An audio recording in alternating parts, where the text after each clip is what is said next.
Welcome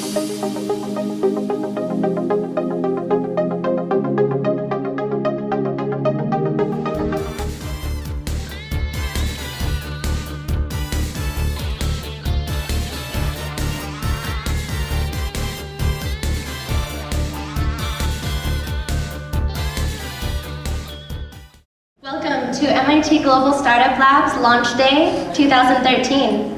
On behalf of our team and the companies that will be presenting today, I would like to thank all of you for coming. You are about to witness the culmination of 7 weeks of hard work on the part of each startup team member and those of us who have worked to make this event happen, including each team's dedicated alumni and industry mentors and our supporters throughout the duration of the program. Many of you have already spoken with Akanksha. Working tirelessly behind the scenes, however, have also been Deval Ajoda and Val Young, our technical instructors. Their presence shows itself in each working product and in the seamless flow of events you will be experiencing today. None of this would have been possible, however, without the support of the entire community, which came together to foster the growth of the startups we present today. At this time, I would like to call forward our honored representatives to participate in the lighting of the oil lamp.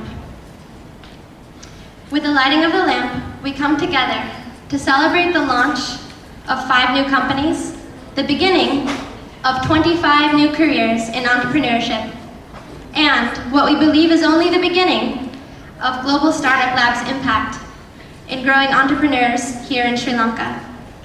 Representing that knowledge that IT entrepreneurship brings economic growth, we have Honorable Dr. Harsha De Silva, leading economist. Dr. Harsha De Silva, if you could come to the front and join us for the lighting of the oil lamp. Representing the Sri Lankan community of business leaders who fosters this growth, we have Mr. Madhu Ratnayake. Representing SLASCOM as chairman. Representing the commitment of Sri Lanka's universities to fostering entrepreneurship, we have Mr. D.K. Vithanaki, Dean of IT at the University of Moratuwa. And representing the Massachusetts Institute of Technology's commitment to fostering technical innovation in service of humanity, we have our own GSL entrepreneurship instructor and visionary Akanksha Midha. At this time, I would like to introduce Akanksha Midha, who will be introducing our program from its beginnings to our plans going forward. Welcome, Akanksha. Many of you in the audience today are friends, supporters, and advocates of the program who have witnessed its blossoming firsthand over the past 3 years. But for the uninitiated and curious, I would love to share the mission of the program briefly. The goal of MIT Global Startup Labs is to accelerate economic growth in developing countries through innovation and technology entrepreneurship. Every year, MIT sends student instructors to various countries across Asia, Africa, and Latin America to groom the brightest minds into the technology leaders of tomorrow. We find the most driven students, expose them to cutting-edge technology, and help them build business engines around their ideas. 49 days ago, Amber, Deval, Val, and I came here, pumped up to make this vision a reality. But we were worried about a few things. We wondered whether the students would speak to us freely. But on the very first day, someone asked me, "Really? Do you not know how to code at all?" We were also worried about whether there would be a rigid student-instructor barrier. That was misinformed as we realized at the heckling at the instructor-student swimming race that happened. Of course, we won, the instructor. The instructors wondered whether the students would learn that often going against convention and authority is the key to innovation. This morning, a student called me to try and convince me that I should change the rules of the presentations today. So, nothing to worry there. We wondered whether students would learn that when you're an entrepreneur, you define your own work rules. Mysteriously, everyone fell sick the day after Poya Day, and we had to cancel class. We wondered whether they will dress to impress. There's no concerns there today, but this morning, a student called Jawal and insisted that he should get a suit and helped him rent one. He didn't own one. We wondered whether students would understand that entrepreneurship is more about work than play. When we did our hackathon, we literally had to drag them out of their seats and make them start coding and take them back home. We learned that we didn't have to be worried about them going beyond the call of duty when a bunch of students helped Amber in the middle of the night when she got stranded and 2 of her tuk-tuks broke down. This is a true story. We were worried what would happen once we leave. Would the students learn to teach themselves without us? Very early on, actually, they surpassed our technical skills and were learning things on their own, and Jawal and Val became the tech students from being the instructors. Lastly, we wondered, will our student entrepreneurs rise to the challenge? I'm not going to take names on this one, but a student came up to me yesterday and said all he has been thinking about this past week is how to wow Madhu Ratnayake, the MD of Virtusa, who has challenged him to wow him.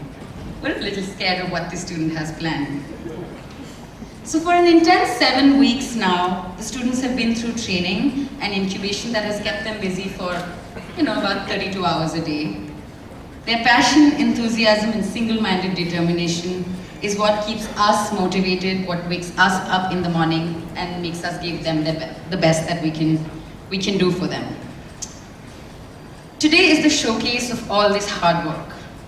But we could not have achieved what we have with the students without the encouragement, support, and investment by the Sri Lankan business, IT, and investor community, like Amber mentioned. I have personally called many of you in the audience and made multiple requests. Funding, mentorship, thought partnership, guest lectures, sometimes even psychological support. We have never been refused. In fact, we've sometimes been overwhelmed at how much help we've gotten. We could probably solve our problems 5 times over. You have spoiled us, and real life is going to be hard when we leave. The support from the Sri Lankan business community has motivated us to step on the gas pedal and think big for the program. I'm excited to announce that MIT Global Startup Labs will be partnering with Slascom and Brandix to take the program national next year. We will also be expanding it to a year-long program with the firepower to make the biggest dreams of the students into realities. I would personally like to thank Madhu and Ruindu from Slascom for being the strategic partners that made this happen. I would also like to thank Udena and Suren from Brandix for sponsoring the program for 2014. As we usher the program from its adolescence to maturity, I want to remind you that good businesses are not created in 7 weeks. They take years. In that respect, today is called launch day and not final day. Because today is the students launch themselves into the world of entrepreneurship, and for them to succeed, we need your help to help them pass the 7-week mark. We hope that the Sri Lankan community will be as nurturing to them as they were to us. We have seen the mentors this year really surpass the mentorship that the teams have gotten in the past years, and we hope that will continue. Thank you. At this time, I would like to present Honorable Dr. Harsha De Silva. Now, I usually prefer to give introductions off the cuff, but Dr. Harsha De Silva has accomplished so much that I am going to have to refer back to my notes. A 2011 Eisenhower Fellow, Harsha De Silva is a development economist and a member of the current Parliament of Sri Lanka. Besides legislating, however, Harsha has long worked to create efficiencies in rural agriculture and emerging financial markets across Asia. He has consulted in over 20 countries with several multilateral development agencies and with regional think tank Learn Asia in the last 10 years. After leaving Sri Lanka's leading development bank as its chief economist and treasurer, Harsha co-founded what is today known as the nation's largest market research company, Nielsen Lanka. He is also the founder of Govinyanasena, a nonprofit mobile phone-based agricultural information service now integrated with Dialogue Telecom. Harsha holds a PhD from the University of Missouri and has executive training at MIT. Thank you, Harsha, for joining us today.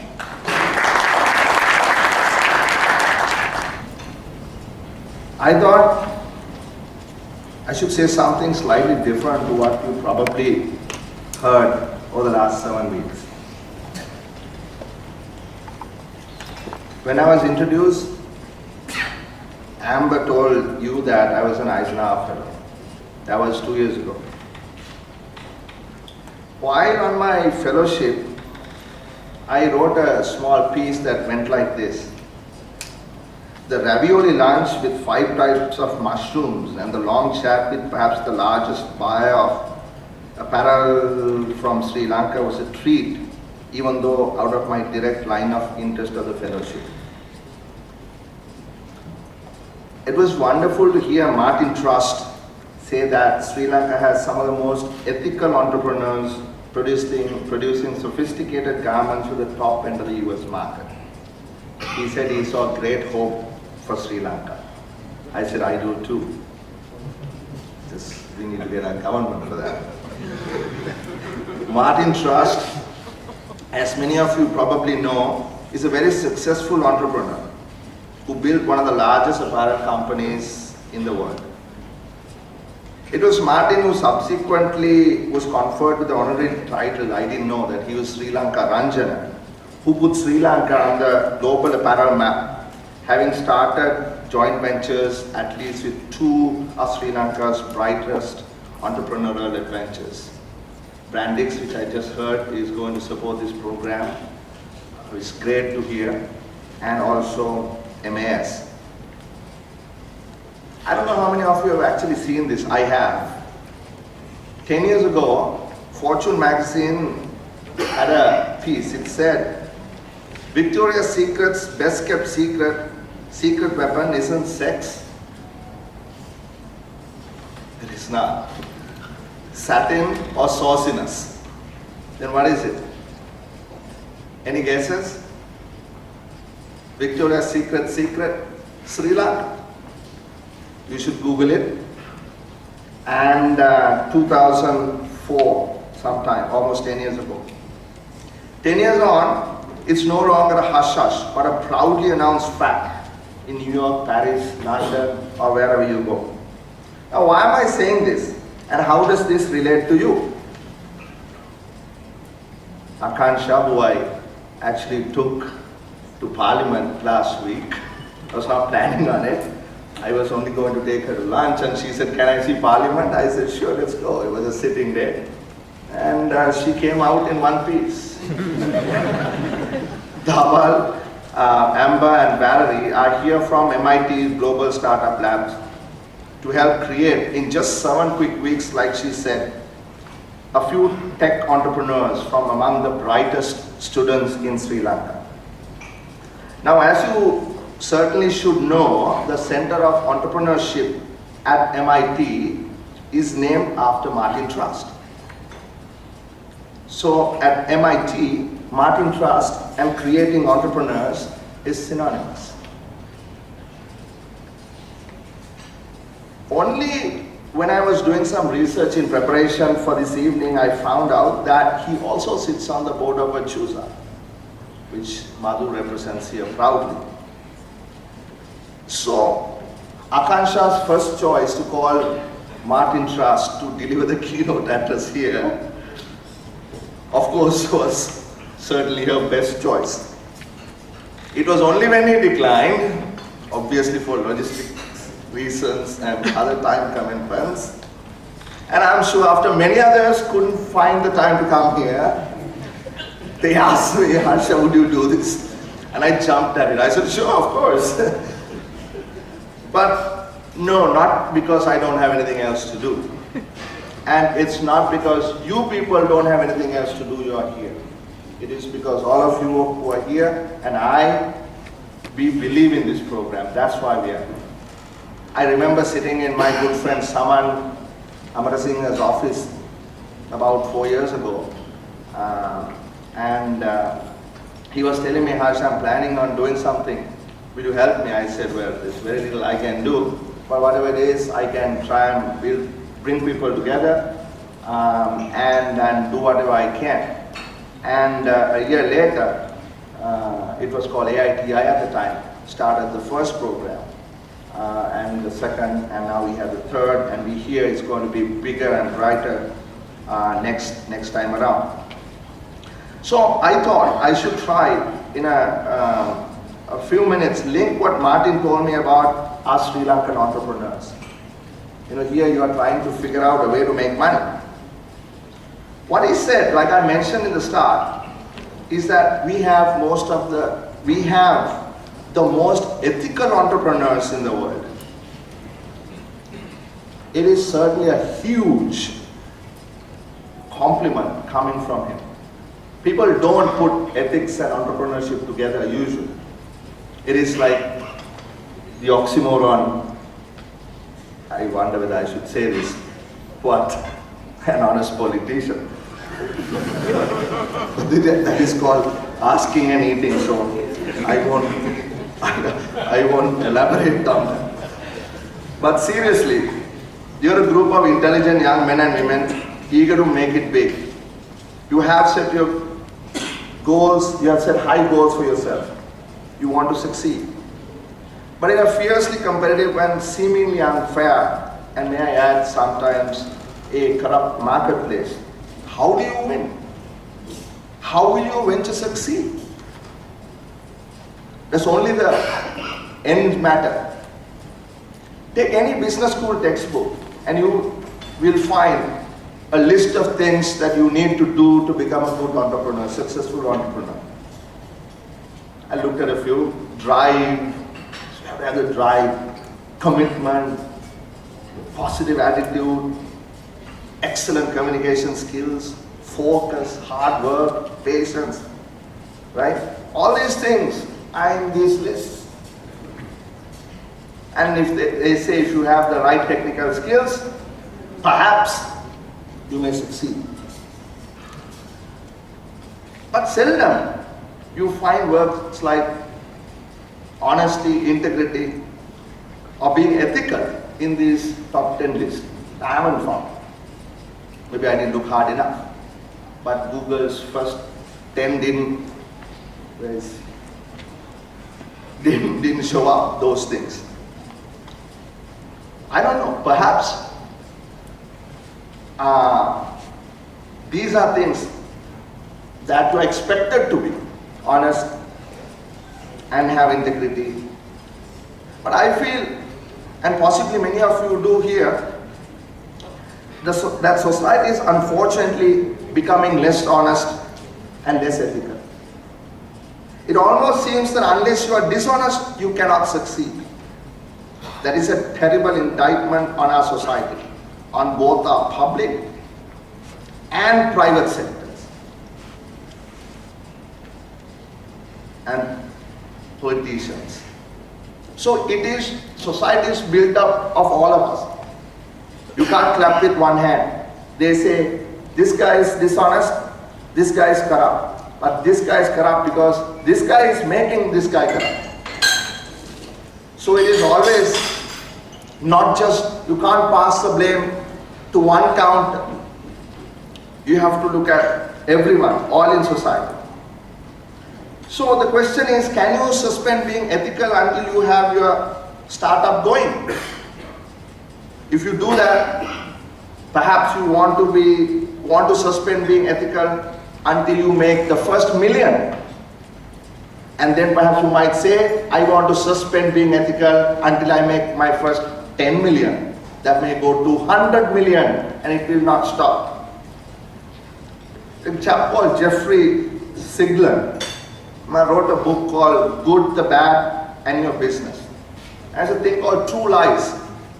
And he says, when you're just a startup, nobody expects you to come out and say, I don't have any track record. So I don't really know if I know how to do anything. Let alone what I'm telling you I can do. It's kind of like this 7-week entrepreneur. 7 big businesses. How much do you really know? He says, your prospective client in part will judge you on your ability to convince them that you are going to pull off your grandiose plans. So you talk enthusiastically, you bid aggressively, you lease office space that's a tad nicer, and perhaps put on a suit that you would normally not wear. Is this unethical? Seglin says that's perfectly okay. That's posturing, and I agree. But lying to convince a prospective client is a different story. It's being manipulative and dishonest. And he says that's wrong. And I'm sure all of us agree. Martin, on our drive back from that lunch in Salem, New Hampshire to Boston, told me that when he first met his would-be joint venture partners, Udene is here. I don't know, he probably have heard this story before. He said, he asked them whether they could produce high-quality lingerie. And the gentleman said, what is lingerie? But I'm sure we can produce it to the quality that you require.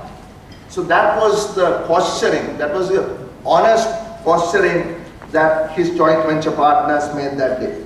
So my point is that you should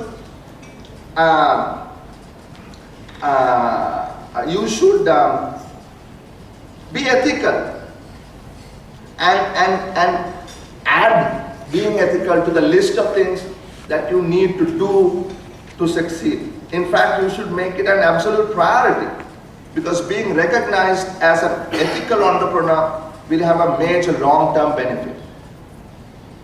I'm going to end now, but in the car, I asked Martin what he felt about the apparel industry in Sri Lanka, now that we had become uncompetitive in pricing, given the many cheaper manufacturers.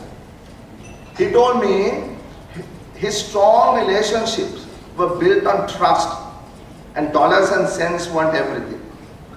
He saw more value-added partnerships being created and not less, not just with him, but with others. That's a great story about being an ethical entrepreneur, how it has paid off in the long run. And these two companies, we all know, are great companies. They're billion-dollar companies, and they're going to be even bigger.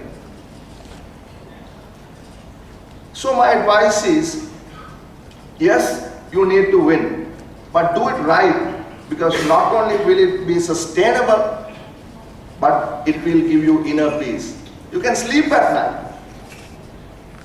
I know how many of you are Buddhists, but Buddha also made it clear that the pursuit of wealth by becoming an entrepreneur is a worthwhile goal for the lay people, provided that it is earned lawfully and fairly,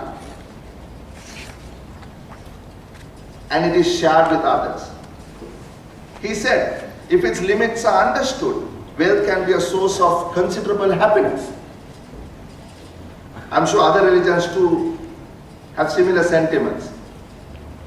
So I wish you budding entrepreneurs every success, and hope the program would become much bigger and better. And I'm happy to hear it is going to be a year-long program next year. I would have done a lot more if we were in office today, but like I said, unfortunately we are not. But soon when we are, you can count on my support.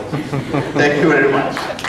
I'm not sure how the others took it, but I perceived it as an admonition to our startups to not only launch their enterprises to make a difference here in Sri Lanka, but also to share the wealth that they've created, to make an impact both today and going forward, and, of course, to be ethical enterprises. I would also like to thank Martin Trust for his donation to our program going forward.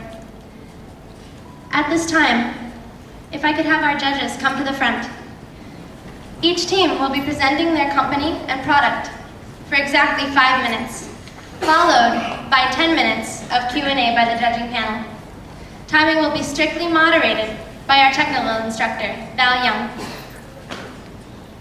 Joining us today on our judging panel, we have Dumindra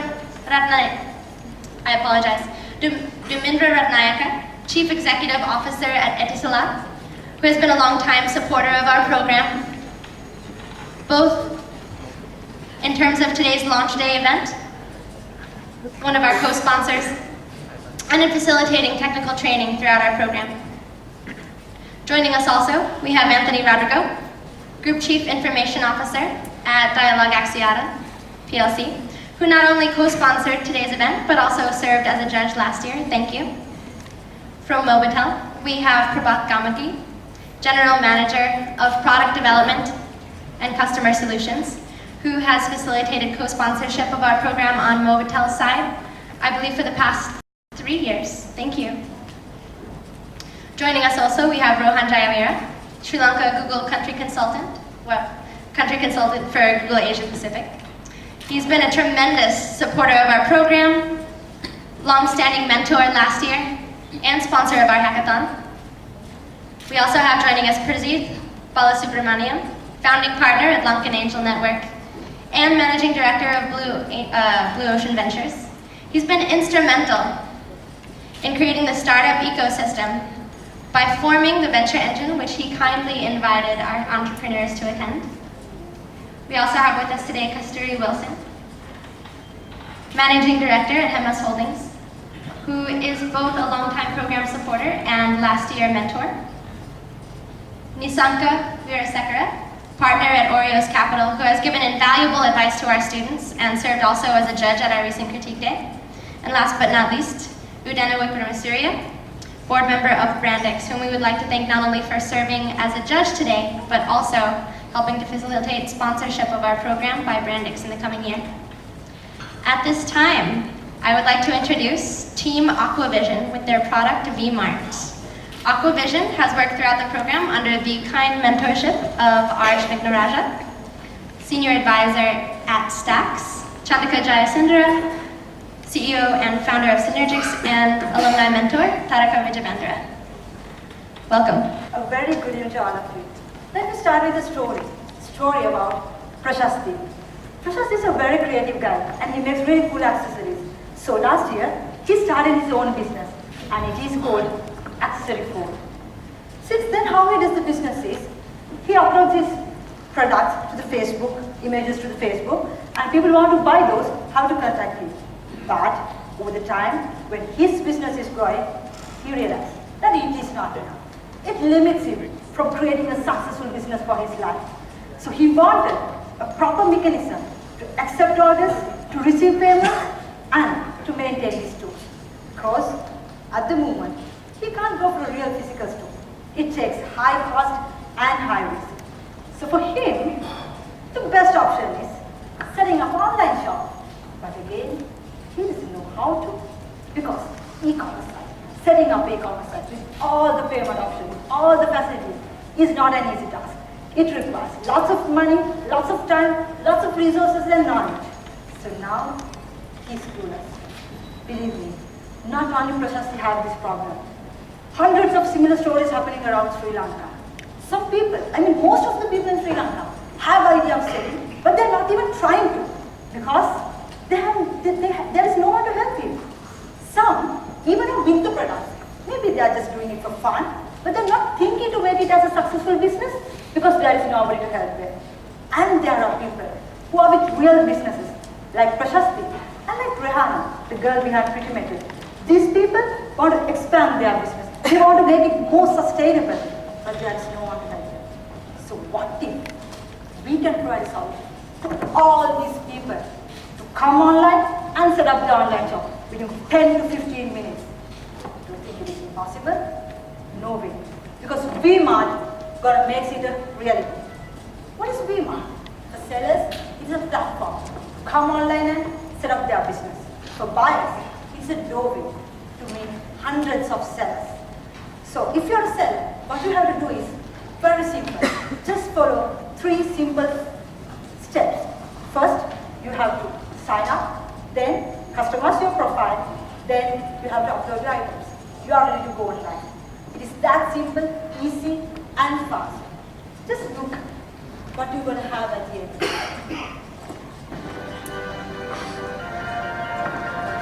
And this is what Prashasti is going to have at the end.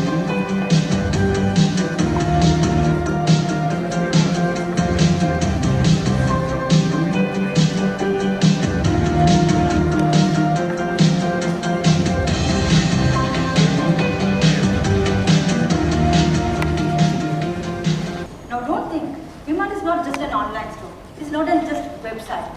It is, because it provides you USSD channel, it provides you cross-selling points of ratings, reviews, and even analytics. But it is V-Mart is an ecosystem of creating a successful business for your life. Because we provide seller identity, customer acquisition, customer retention, dispute resolution system, future trends, and as well as e-commerce consulting. And Aquavision, not going to stop there. We provide you mobile app as well. It makes your life further easy. We keep providing you real-time purchasing alerts, SMS notification for the customers, and analytics for the business. So I think this kind of solution, no one has ever provided this kind of solution before. So currently, I'm happy to say we are in a blue ocean. So while we help others to make a successful business, we can make our business successful as well. How? Because at the initial stage, we focus on accessories and handmade stuff. We thought for expansion, we hope for expansion, because we have our very precise future milestones. So with that, we hope to expand our business. So with that expansion plan, and according to our assumptions, we thought the seller sign-up rate, the projected seller sign-up rate will be look like this. And that, how are we going to generate our revenue is the the next question. We generate our revenue by getting 5% from transaction and by monetizing the advanced features which helps you move when you growing up in your business. So that is our revenue model. So for over 3 years, this will be our revenue and our cost will be look like that. Remember, these numbers are very conservative. We have two real accessory makers here, Prashasti and Rehana. They will tell you this is a good business. So our break-even point lies in our second year. I know, it is a big dream. We want a big dream, but we need your help for that. It is what we are asking about. Join with us, partner with us. Make this big dream a reality. Before stepping down, I want to say just another one thing. Yes, Sri Lankan e-commerce is still developing. But it is not going to be same forever. It has to develop, and it is doing right now. So as an IT undergrad, we want to take the lead and set the trend. Because V-Mart is not just an online store or a website where in random will come up and put deals and sell items. No. V-Mart is about creating sellers' identity, building their brand, making them sustainable, and making customers retainable. Because ultimately, V-Mart is going to create a brand new culture, a very unique retail culture where entrepreneurs, vendors, sellers will emerge like viral and start to create a successful business for their life. Look at this.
Website, and you would be the engine that supports it from the back, is it?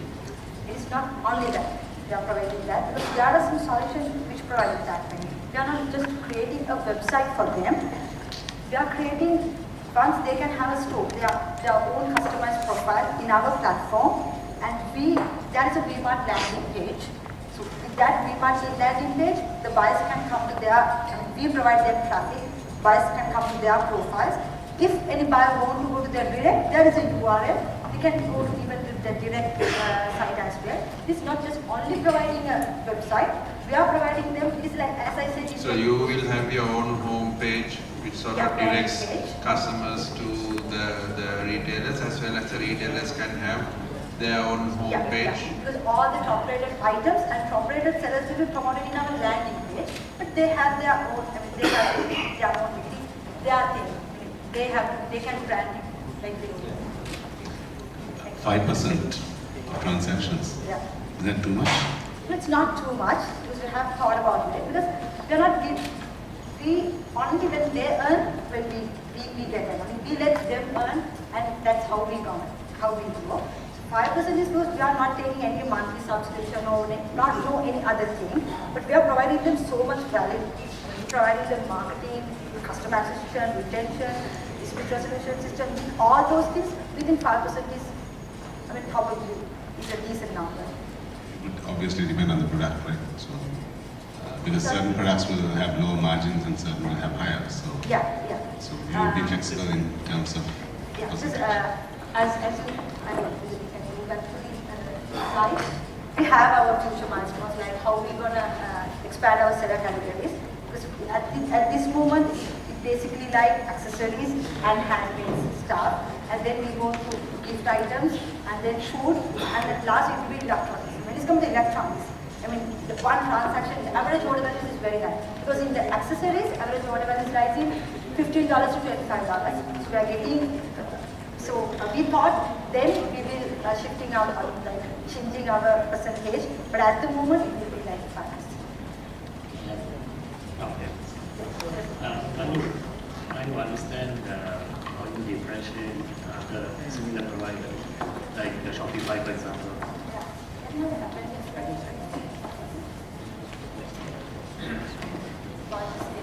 I'll talk to you.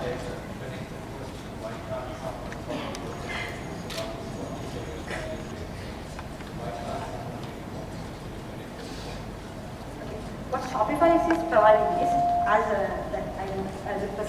the first question I get is, they're providing a website. So that is what Shopify is doing. I can go to Shopify and I can have my own store, and that is it. It is really, it looks very nice. It's really it's highly customizable, but it is that is only thing Shopify is providing. There is no such thing as Shopify landing page. They are not guaranteeing the traffic to your site. We have to take care. The marketing, we have to take care. But in VMart, we are not giving them just a site. We give back to them. We provide ecosystems, make their business successful. We're going to provide them traffic, marketing, customer acquisition, retention, all the things we're going to provide. But this Shopify, there is no such thing. And again, this is for Sri Lanka. Shopify is an international product. We don't have Sri Lankan flavor, the local flavor. So we think there is no one ever provides such solution. If you take the feature-wise, there are solutions, but there is no one will ever provide all the features at one time. Can you elaborate on what you had in there 240 merchants like that? So the idea? No, in year 1, 240 merchants. Yeah, two products. Can you explain how you plan to do that and also marketing the system?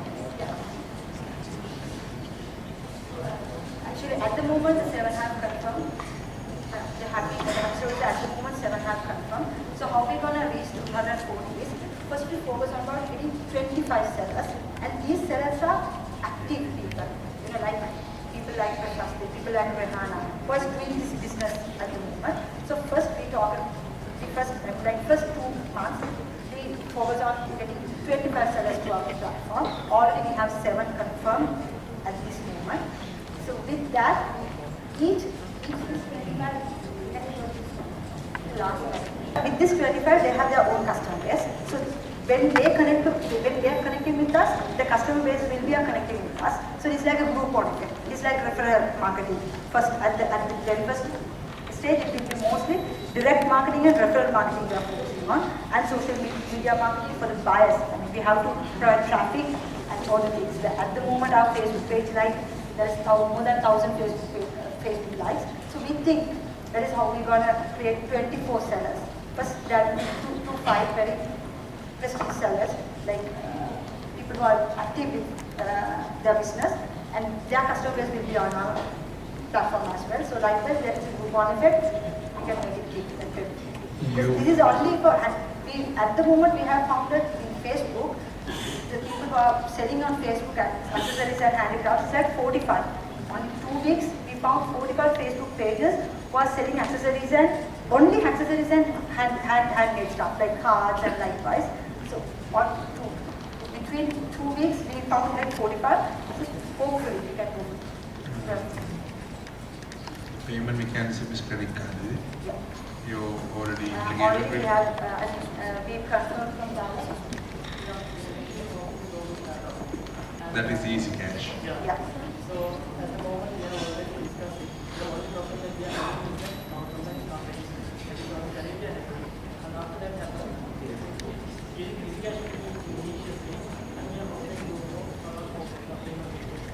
that's why we asked. So you are only focusing at the local market. You are not focusing at the international At the market. first stage, it's on. What is, how long is your first stage? How, I mean, what is your first stage? 6 months, 9 months, 1 year? Have you thought of it? Most probably it will be like when we are,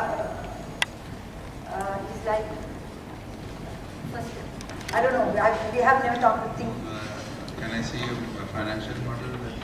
Yeah. How is it? This could be our.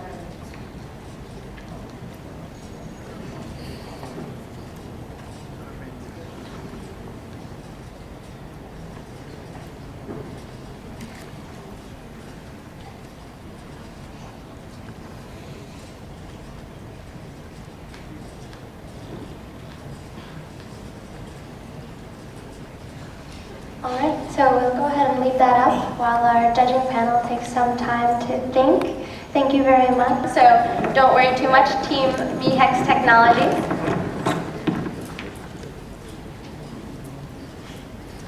So VHEX Technologies has been working tirelessly for the past 7 weeks on their upcoming product, Click and Pick, under the kind mentorship of Madhu Ratnayake, GM and VP at Virtusa, Mafaz Ishaq, Director at Calamander Capital, and their alumni mentor, Satira Fernando, VP of Finance at Glasscube.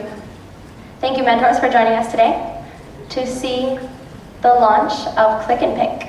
Ladies and gentlemen, think of the last time that you needed a plumber, a mechanic, a caterer, a tutor, or even something like what happened now. What was the experience like? Was it easy for you to find someone? Well, if you take all these issues, there lies a common problem behind it. 1, you had a short-term need. 2, you did not know whom to choose. And 3, you did not know where to find. So ladies and gentlemen, we from VHEX Technologies have identified these issues and come up with a simple solution where all you have to do is click for options and pick your choice. So Click and Pick is envisioned to make hiring services and renting products easier in Sri Lanka. We would also be capitalizing on the rise of mobile payment economy, and we'll be launching Click and Pick with tuition services, and then we will move on to the verticals of event, entertainment and repair, and finally product rentals. So basically, Click and Pick would be a matching platform for both the service providers and service seekers. So we're offering it in a web and a mobile solution. So if we take our first service, when it comes to education in Sri Lanka, you can see that there is an interesting trend where it's not only the weak ones who go for tuition, but now even the brighter ones go. Why? Because they want to get a good score. So through that, we can see that there is a pressing need to find someone who is capable to coach them in this line. So what we are trying to do, if you see some statistics, there are 800,000 doing O-levels and A-levels each year. And from that, 80% go for tuition. And of that, 60% go for individual and group classes. So at the very least, what we are targeting is 1% of these students doing individual and group classes in Colombo area. And if we take the tuition providers, there are 23,000 in the Western Province only, and of that 15,000 are from Colombo. So again, on a very conservative estimate, we are targeting 5% of those tutors, and the good news is we have 32 confirmed so far. So if we look at the value propositions that a potential user from our site might get, from a tutor's perspective, they can have an online professional profile. This can help especially the young ones coming into the market, like undergraduates. They can also have advertising facilities. They can advertise for a lesser cost. They can improve their skills based on the feedback that they get. They can have a calendar option based on the feature that we are giving them. And from a student perspective, they have easy access to our solution. They can find a teacher who is available mutually to their free time. They can find tutors closer to their home, and they can make decisions easier from the referral scheme, and they can find classmates for group classes. So if we take a look at how BHEX technology will be earning revenue through Click and Pay, initially we'll be going on advertising only, and once we introduce this premium subscription packages, then we'll get a revenue share of that. And then when we have the USSD technology integrated, then we get a 70% revenue share of that. And when we have introduced the rental of products, we will get a commission fee from that as well. So this is how our finances will evolve over time. Basically, we'll go on a low-cost model so that we can get our customers. And then what we do is we transform into a transactional platform when payments go. Who gives the feedback? So we have tutors and students on site. So past students of the tutor can come and give a review on the tutor or write a comment or recommendation about the person. That will take time to gravitate and a past student coming. So the moment, how do we do? So for starters, what we're doing is we're starting it with people we know of. So generally they're of good standard. So there won't be recommendation as yet. It will take time for the whole referral scheme to build up.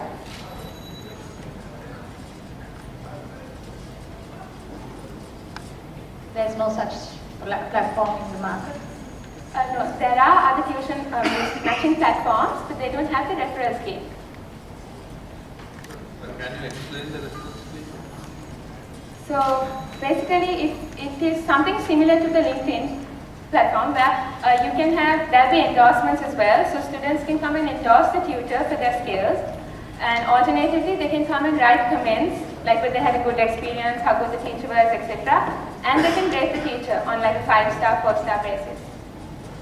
So like this would help other students who are looking for tuition to make their decision.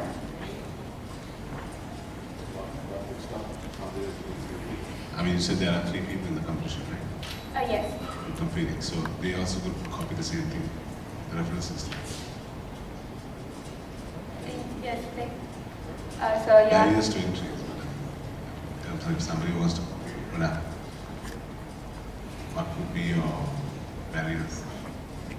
So basically, when we are introducing all these features at once, so that's why we're going on a low-cost model. So we have our customer base. So in the event that we have a competitor, it would be hard for them to enter because we would have our customer base with us. So it's basically like what Facebook and what happened to Facebook and Google Plus.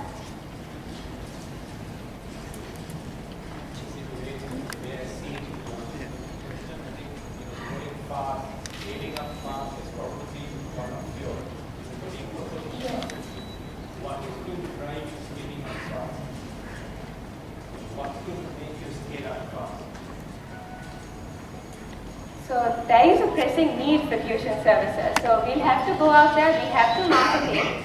And then once we have introduced this, and the fact that they can find the tutors availability on our site, that is something that it's important to people.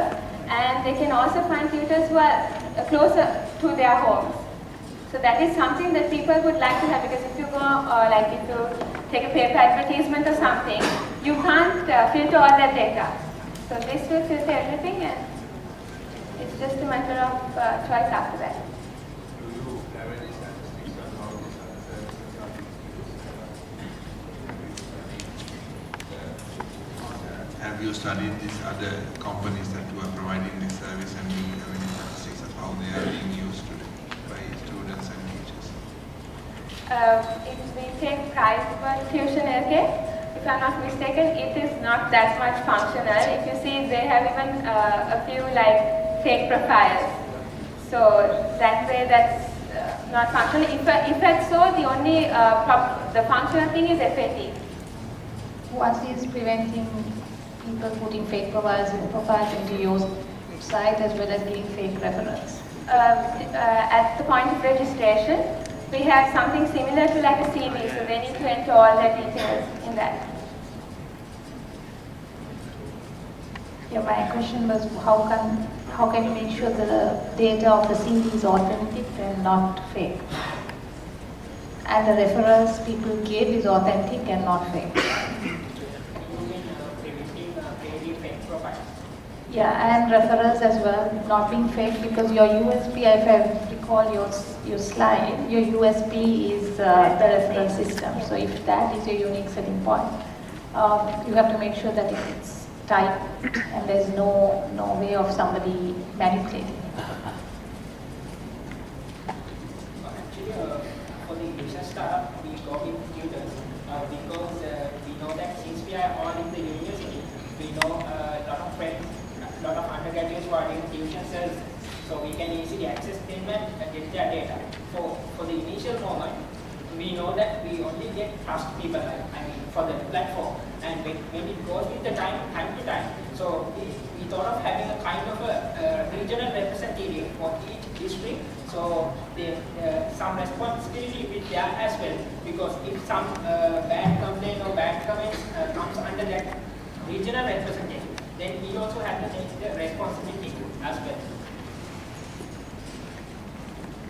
Can you explain again your revenue model, how much money?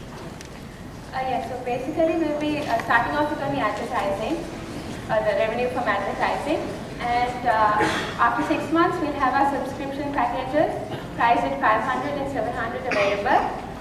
So after that we get revenue from that as well. Then the main revenue generating source is the USSD facility. Because as of now we're having Android and the web, but through USSD we believe that we can target a large audience. So that would USSD, how do you charge? Like ₹3 per session. for like art section or how do you? Per session, So every time you use to search, Yes. you can charge. ₹3, just like a normal. This is not being how you calculate the provider versus the charge for art section. You mean in respect to like finding a tutor, is it? Yeah. But then this is easy for them. They can point out whatever their requirements are, and then they can find the person. That might be free of charge, but it might take time for them to find the proper person, according to their needs. You can replicate that very easily once you find out what Sorry? you mentioned earlier. Somebody is replicating within weeks or months.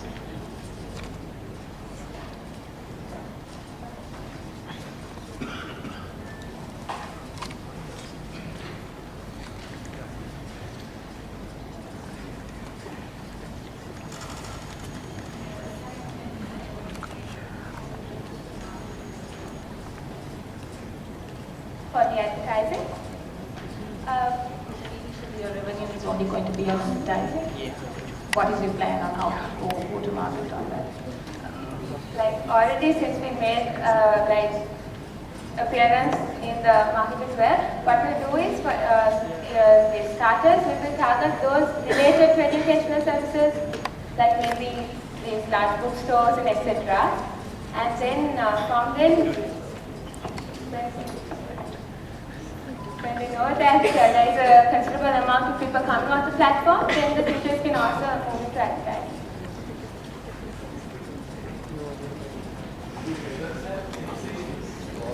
They can also use the application. So they can come in as the user, like the tutor has to sign in as well as the other part. All right, so the next one will be our last question.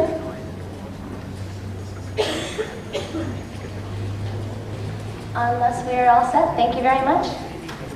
So at this time, I'd like to introduce Team Skylark and their product, Madaru. They've been working for the past 7 weeks under the mentorship of Danica Pereira, alumni mentor from Basha Limited, Sanath Fernando, co-founder and CEO of Ridgecrest Financial, and Isura Silva, manager at Sargoria Fusion. And they'll be joining us in just a moment. So, I have a question for the gentleman here. Just think for a moment. How many clothes does your wife has in her wardrobe? Probably plenty. But when it comes to a function, an event, or even a party, does she wear one of those existing wardrobe clothes? Or how many days do you have to go shopping with her to find the exact dress, matching shoes, matching jewelry, and etc.?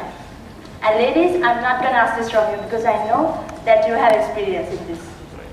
So this shopping is exhausting for most of us due to 3 main reasons. Number 1, we want to find the exact dresses for ourselves. Number 2, there are plenty of shops out there. We don't know where to start shopping. And number 3, with our busy lives, we don't have enough time to spend for this kind of shopping. So we, Skylarkers, provide you a solution. So good evening, ladies and gentlemen. Welcome to Madaru, the online fashion street. Madaru brings a world full of fashion onto your hand. And you can explore this world and get your best matching outfits within seconds, just using your fingertips. And through Madaru, we'll be addressing a market over 500,000 people within Sri Lanka. And our customer can be any person who is fashion interested and who is averagely into 20 to 40 years old and who is averagely having a 50,000 monthly income. And we are emphasizing on the fashion conscious cities like Colombo, Kandy, and Galle. So we are trying to create a fashion hub to connect these fashion buyers and fashion retailers of the country. And we guide you to find your best fashion items quickly and easily. Rebel. Rebel is a small-scale fashion retailer outlet in Colombo. They have only single retailer outlet and they are having a limited stocks. They are having limited stocks, but they have unique collections as well as affordable collections. But the problem they have is that they don't have enough customer base because they don't have a huge marketing budget to expand and to get customer attraction. And according to our marketing analysis, we found out that there are more than over 100 retailers just like Rebel in these fashion conscious areas. And our retailer target is them in the initial phase of our business. So in Madaru platform, you will have a mobile application as well as a web application. So just imagine that you are in a shop and you are going to purchase an item. But holding this item in your hand, you are wondering, whether is this the best item or can there be a better item in the next shop? So if you have our Madaru web application in your hand, you can just quickly see the designs of that other shop and you can get a comparative idea to make your purchasing decision. And you can use it from anywhere, anytime. And we give you several filtering options to make this process easy for you. And also in Madaru platform, you can have your own customized profile and we ensure that you get a completely personalized experience.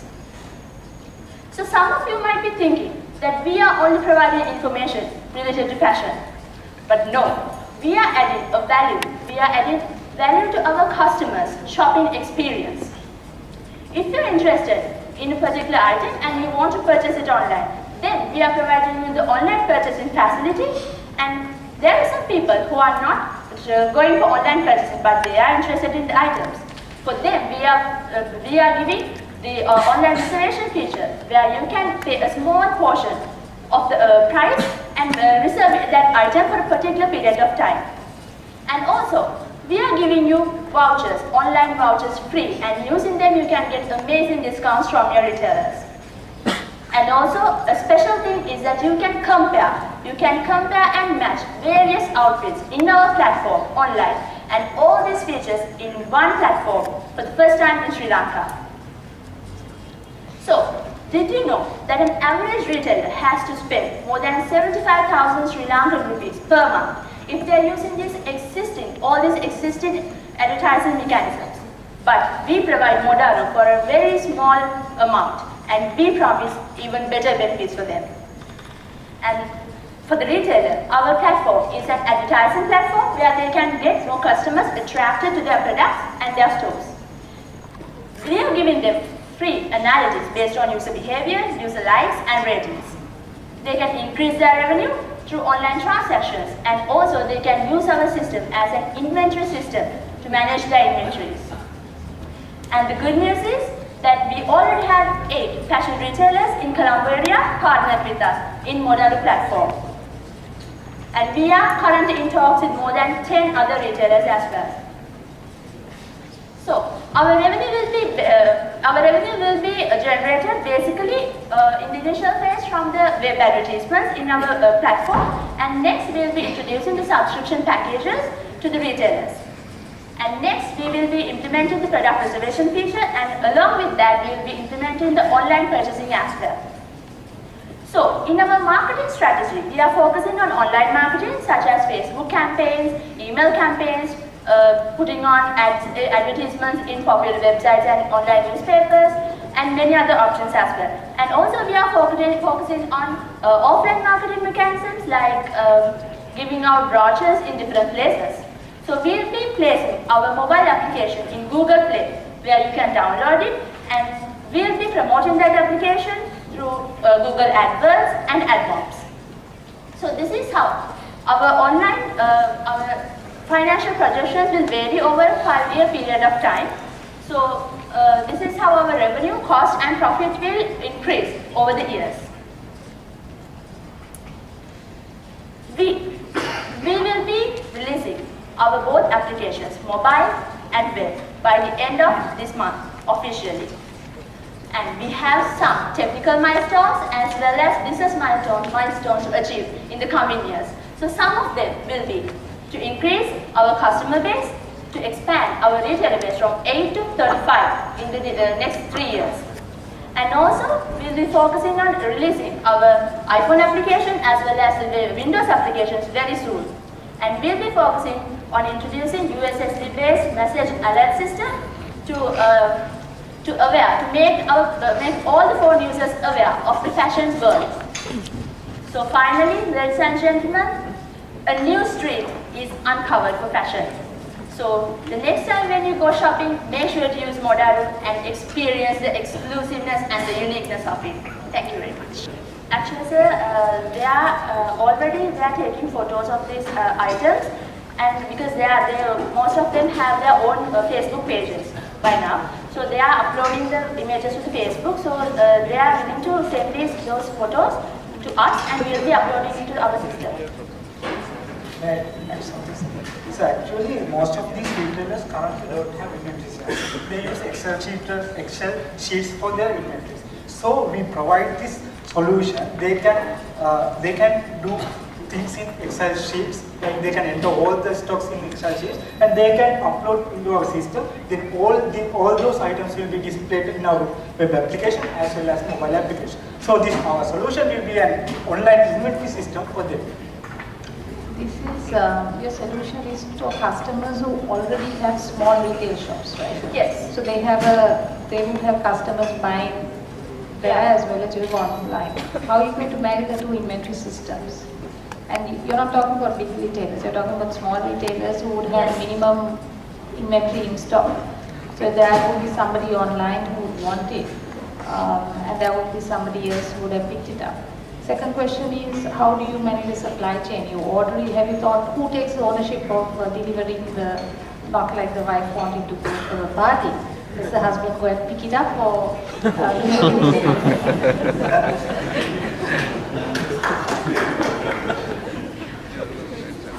Actually, ma'am, we are in the initial phase, we are targeting the small retailers, but that doesn't mean that we are not going for big. We are definitely going for big, but to go for the big retailers, we should have a working product in our hand. So that's why we are initially targeting on the small retailers. My question is only, your small retailers would need this, it is more needy for them. Yes. My question is, how are you managing, for example, you spoke about inventory management. How are you going to manage if they don't have inventory? They might have a point of sale system. But you have to understand and say that you need to marry the two. Yeah. And that's why I said before, that means most of these retailers currently doesn't have an inventory system. So they use Excel sheets. So that's why they can upload the Excel sheet to the system. Then they can use our solution as an inventory system. So all the available items and all the selling items will be displayed in the back end of our application. Actually, we are having the web backend for them specifically, and they will have their own user profiles in there. So that will be to that when they upload the items, when they get the new stock, they will upload the items and the details. So that's how we are going to manage the inventory. I have gone shopping with my wife. Now, one thing I have seen is that she never buys anything without trying it on. Yes. Yeah. How do you support that? Yes, actually that's a problem that we address. Some of them they purchase online. There are people who prefer that, and the problem with Sri Lankans, with our mindset, is that it's not really adapted for this online purchasing concept. So that's why we are providing a reservation feature, so that if you find a nice item or something through our application and you go to the shop to buy it, but the item is not there, it's taken by someone else because these retailers have very limited stock. So in that case, you can pay a small portion of the amount and you can reserve that item for a week or for a particular period you want to have it, so that you can go there, try it on. I think most often you will buy an expensive item online. It will probably be more impulse buying. Yes. So it will have to be a cheap item, right? Well, actually these retailers, they have like price range from 2,000 to 8,000 rupees. So that's how it works. And for the reservation, the amount we charge is like 10% from the item. And that's how it works. I have one question. See, why one would buy off the web is to save time. It's easy, it's ease of buying. But in your equation, someone either has to go and pick the goods up or go and try it out. So there is no really ease of buying, because you've got to ultimately go to the store to be the husband to pick it up or try it out. So yes. your core value, if I may argue, doesn't really exist. Yes, sir. Actually, if they are purchasing online, they don't have to go to the shop and pick it up. We are providing them delivery, because we are not introducing this online purchasing in the first stages. After 1 year, when 1 year elapses only, then we have a sustainable product and we have sustainable revenue. That's when only we are introducing online purchasing. For those who do not want to purchase online only, we are providing this reservation feature if they want to use. And also we are providing this feature of to get this online vouchers free and get discount, so which is beneficial for the users. My second question is, globally, online retailing of clothing is a growing trend and is growing substantially. But all these global retailers have their own online store. So Gap, for example, have their own store. Now, most of these retailers you're talking of import items and they have a small stock. Yeah. And say, I cannot judge if a medium of Abercrombie is a medium of Gap or a medium of someone else. It takes years of shopping to gather that knowledge. So I may assume that I like something visually looking at it, but the fit could be completely wrong. So how do you cater to that need? How do you solve that need? Actually, sir, your question is very good. I'm glad you asked that.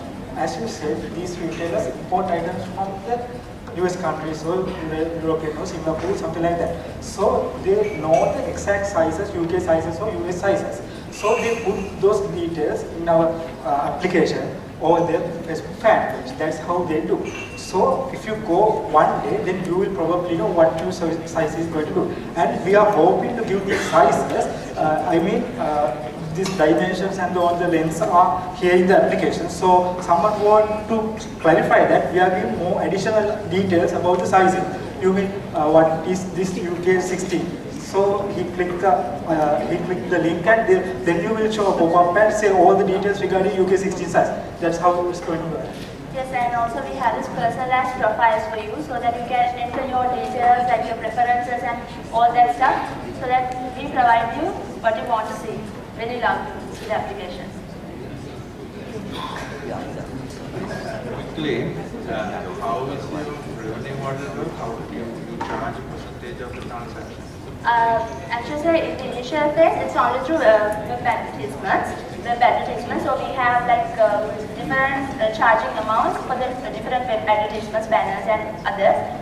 So after that, we will be charging a subscription amount from the retailers. So they will have 3 packages like gold, silver, and platinum. So based on the number of items they want to display in our platform, this subscription amount changes. So that's how it goes, and after that we will be going to online purchases and we will be charging 3% of each transaction in that case. Yes, we have the pricing models. And we'll have to take this as our last after question. 3 years, after 3 years, this is how it works, and after 5 years, on 50 months, this is how we are going to charge you.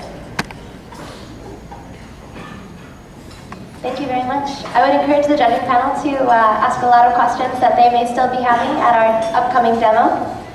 At this time, I'd like to introduce Team White Ray, presenting their product, Careless Droid. They've been working for the past 7 weeks under the mentorship of Lasit Lansakura, Engagement Manager at Stax, Chanaka Wickramasuriya of LR Global Capital, as well as our dedicated alumni mentor, Samit Vimalana, founder and CEO of GlassCube, who you may remember from last year.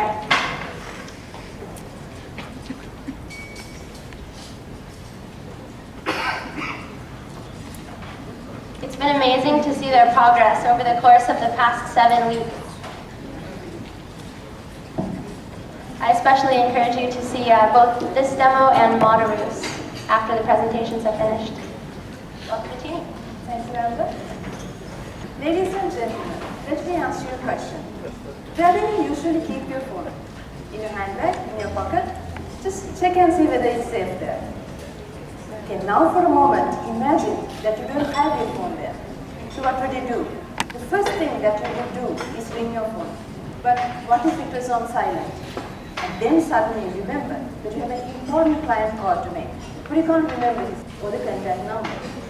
So what would you do? You have all the important contacts, data on your phone.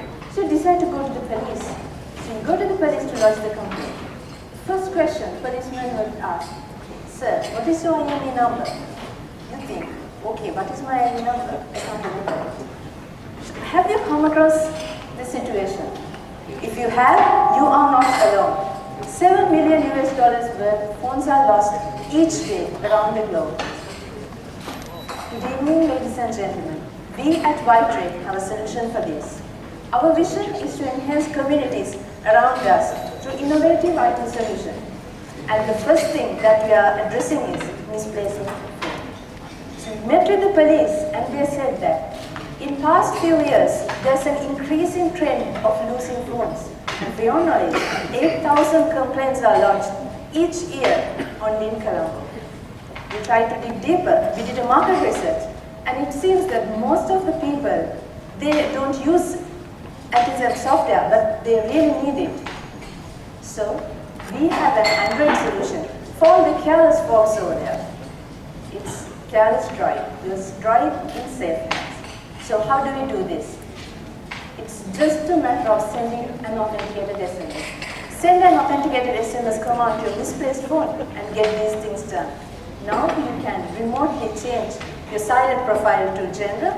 You can retrieve contacts, you can retrieve messages, you can set a customized message for your callers, and you can even lock your phone.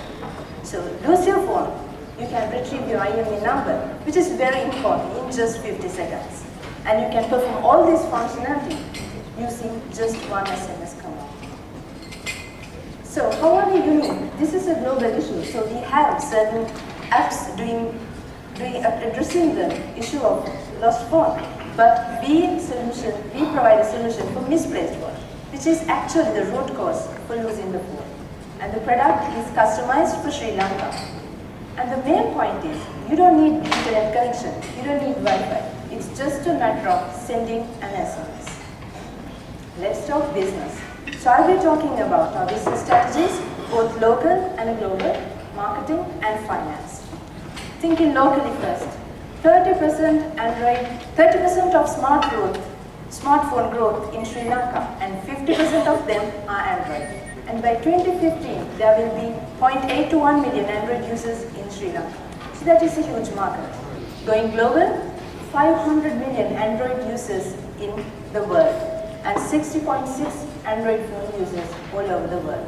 So that is a huge potential market for us as well. Let me first talk about local business strategies. So we will be providing Careless Droid service as a subscription service by our service providers. And the users will have to pay a monthly subscription of 15 rupees. And by year 3, we will be targeting 10% of the local market. Going global, the channel that we are using to address the global market is Google Play. So users can download the free version, Pro version for $1.99, and web activation for $6.99. That is an interesting feature where you can remotely upgrade your free version to Pro version even after you lose your phone. So by 3 years' time, we target 100,000 free version downloads and 40,000 Pro version downloads. We need to get to the market first and fast. So that is where the marketing comes into play. So we'll be having an active social media campaign and also traditional marketing tools. So we are going to have an aggressive marketing campaign at the initial point. These are some of the online articles that we have about Whitetray and about Careless Droid. Let's talk money. So this shows how we expect our revenues and expenses to grow over 3 years. As you can see, in the 3rd year, we expect a revenue of 13 million rupees. Going into more detail, the bar chart shows expenses as a percentage of revenue.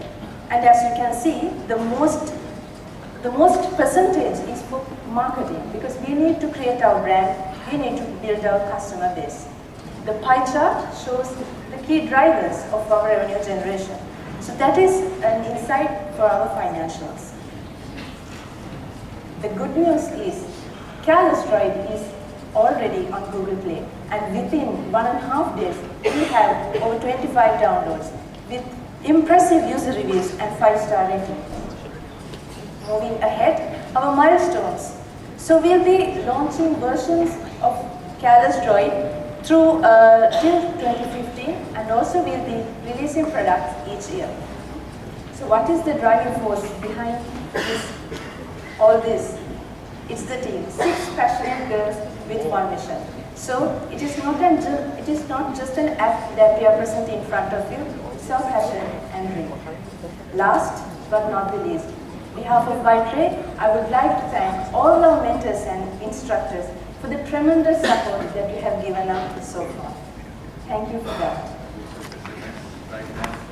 In Sri Lanka, there are no apps, sir. But in Google Play, Yes? don't you get any product? There are so many products in Google Play that Yes, there are apps which addresses the global market, and all of them addresses the phone lost issue. But we are doing is, we are customizing our product for Sri Lanka. They are target on misplaced phone issue. The main problem is, in Sri Lanka we don't get Wi-Fi internet connection even in public places. So that's why we are targeting on SMS. So other apps, they are all running on data connection and internet connection. So For careless drive, we don't need ethernet, it's just an SPS. What if your phone is off? If the phone is off, if the phone is off, you can't access the service, but as soon as you switch on the phone, the service will start running. In the free version, as our initial phase, we are targeting misplaced phones. So after that, as an add-on to the Pro version, we'll be addressing the lost phone issue as well. It's a lost or stolen phone. Yeah. And somebody changed the SIM. Does this SMS work? Yes.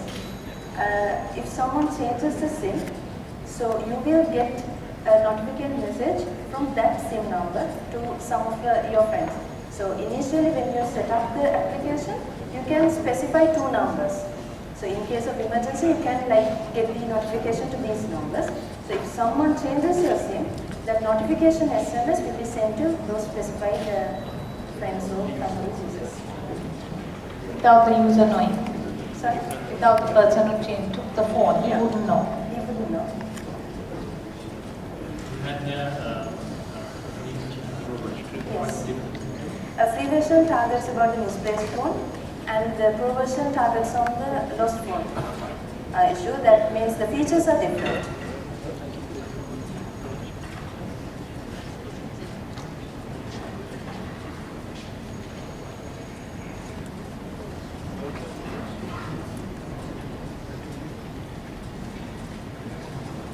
So your initial revenue is from the SMS. How do you, in Sri Lanka, how do you plan to make money by charging on the SMS? We are giving the service out as a subscriber service. So the people can enjoy the service by giving a subscription fee per month. That is 15 rupees per month.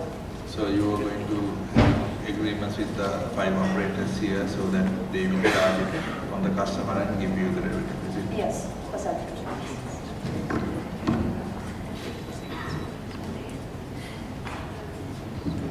How much of funds are you looking for to get your business going? Well, our main cost is for marketing, because we believe that to address the local market and get the people use our service, we need to have a huge marketing campaign. So the cost is coming from that. It is 500,000 rupees that we seek for marketing. And what is your long-term view of the business? What do you want to do within the long term? Talking about careless drive application, we'll be releasing versions till 2015, where in next year we'll be releasing a platform independent solution. And apart from careless drive, we hope to release product each year. Each year we'll be releasing a product.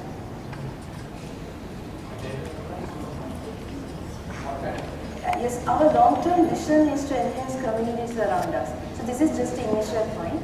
We have high-level ideas. So the next idea is to have an online donation system, but it's still on the high-level idea level, but we will be adding that to our company.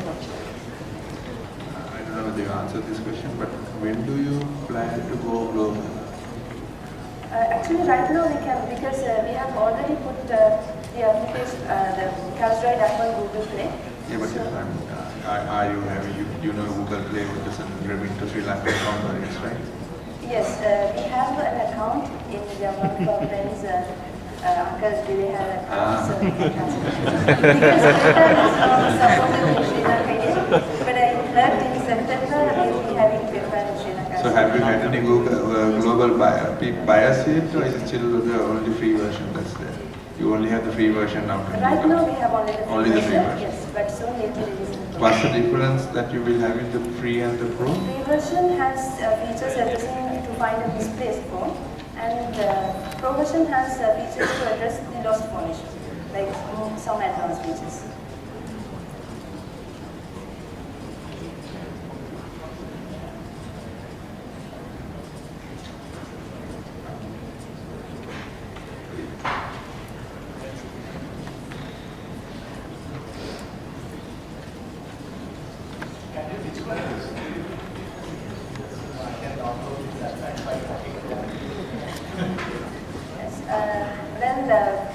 I can mention 4 things. So first thing is alphanumeric. You have to use an alphanumeric password. So the password you only know the password. And other thing is we don't in between. No one can access. It's just between your phone and the phone that you're sending the SMS with. And another feature is, now say I have misplaced my phone and I'm sending an SMS from any other phone, but that SMS with the PIN number is automatically deleted from the inbox. So even if someone has my phone, they can't see that the message has received because it's all automatically deleted. And also, after you terminate the application, he will send a notification SMS asking to delete sent items as well from that application. This SMS you talk of now, you said you can review the contacts, etc.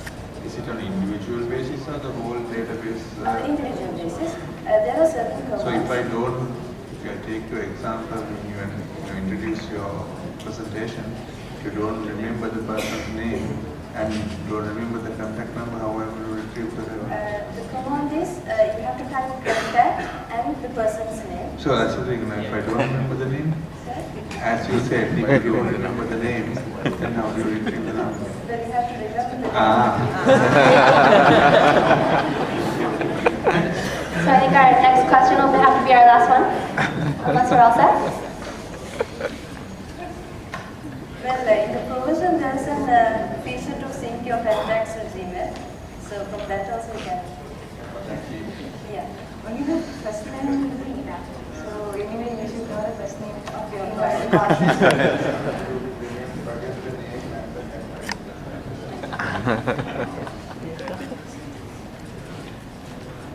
Thank you very much, Team White. Up next, I'd like to introduce Team Hawkeye, who will be showcasing their product Youth Jobs. They've been working under the mentorship of alumni mentor from Team Innowide last year, Shashika Manoj, who Ms. Wilson may remember, as well as Jeevan Yanam, co-founder and CEO of Orion City, as well as our longtime program supporter and incredible mentor this year, Rubindu Paris. Hope I said that right. Managing Director at Stax Labs, or at Stax. Enabling the highest potential, and it's in IT BPO. So most of us here are from this industry. So let's take a look at the environment. So as you can see, the environment is pretty busy. A lot of people coming in, and the industry growing, and promising revenue is coming through the industry. So if you are qualified, you can very easily get a job. So one would think, is there a problem? So let me tell you an example, my experience, our own experience. So I have this friend who is pretty good in open source, and he's a master in Linux. And not to say all of his time he spends in front of the computer typing and doing all these gimmicks and all stuff. And I should not hide. He is our colleague, our own team member, Ruan. So we had these interviews and internship interviews in our university, and for his CV, he virtually had nothing. Because although he had developed even open source products, he had not worked in a project. So what happened was, at the end, he ended up in a graphic design. So I really know he hates the job. So there's this problem for Ruan. So he came into this competition, and we noticed that not only Ruan, but also a lot of people in this industry have the same problem. They know one thing, but they are doing their job in another thing. So we created a solution for this. If you take Ruan can come into our website, and he can log into our website without even filling a form. He can log in through Facebook. And he's everywhere. He's in Stack Overflow, he's in LinkedIn, he's in Facebook. He can showcase all his skills in his profile by importing all these skills into his profile in our site. And add to that, if he has a skill, he can display his skill in our system by going through a test. That way you cannot cheat. Right. So the next thing, very interesting thing, presenting ourselves. As I said earlier, presenting ourselves is a big problem. So in our system, we have all your details. In case of Ruan can simply create a tagline, a 10-word that describes you to the industry. So very easily you can impress anyone from 10 words. And as of that, he can create his resume very easily because we have all his details. What he has to do is just to tick all these things, and we will create his beautiful CV, and he can take it to the interview. Not only that, his profile is dynamic. What do I mean by dynamic? By dynamic, I mean that if he's applying for a job, he can send his profile link to somebody today and he can add the qualification tomorrow. The day after, when the boss is monitoring his profile, that qualification he added is there. The profile is dynamic. Not only that, so we are trying to help a lot of people here. So we are adding this career guidance feature where you will never be lost in this industry. So from your beginning, you will know where to go and where to succeed. So we came up with this idea and we went to a lot of IT BPO people and we presented this idea and we got the feedback. So one of the feedback that we got from a bigger company that they have a very larger span, but people who are interested in this company are only applying for certain types of jobs. So that is called brand awareness. Their brand is not aware, they are not making this brand awareness happen. So we are helping them. They can come to our site and create their profile and they can expose themselves. They can invite potential people into their different sectors and they can differentiate from others. Not only that, there was this one case in a company, a lady has applied for a job, but this lady was applying for a software engineering post, but fortunately this lady was a relative of this company's boss and he knew that this lady had more qualifications of becoming a QA. So what he did was, she was recruited as a QA. But unfortunately that is not the case for many people in the industry. So through this profile, going through skill tests, showcasing yourself, and this amazing matchmaking algorithm that we are making, you can find out who you are. And the industry can know who you are and recruit you to the correct position. Not only that, we met some small guys, some startups in the IT industry. And what they told us was, they want to know who's the person applying. They want a system to verify these references. We all know that in the CV we refer some 2 people, but that's not actually the referees. They are our friends. So they want to verify these references. They want to test them personally, and they want to go through this mountain of CVs. So we are providing this filtering system, prioritizing system, top listing system in our site where you can filter out the person that you want in a matter of seconds. So, and this is only our phase 1, right? So phase 2, phase 3, a lot of interesting things are coming out. And our competitors, LinkedIn. To be honest, we studied LinkedIn and we made our solution as a more localized and focused LinkedIn. So LinkedIn is a competitor, but it's not a competitor in our scope or the target market. And a lot of other guys like Monster, Top Jobs, and HR and headhunting companies have these irrelevant features, and you're free to ask questions in the Q&A session. And I'll go to revenue model. One thing, we are of course charging the employer for this matchmaking, and we are trying to integrate career guidance and training consultancy agents into this system, therefore they can also be charged. And actually what we are doing is, there is a gap between making a qualified person a billable person. So that money gap between that 2 things is our target.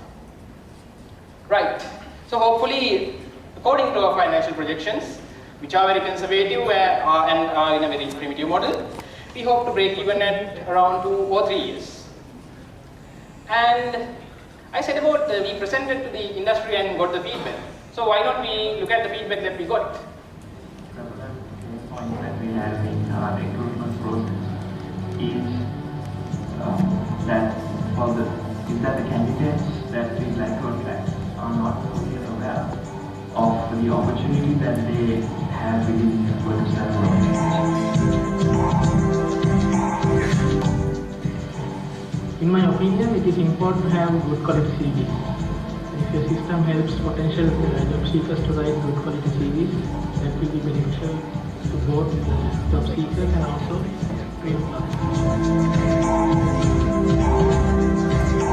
The various level of quality in the resumes we get, as well as the lack of integrity of the information available on the resume, poses the biggest challenge for us in recruitment.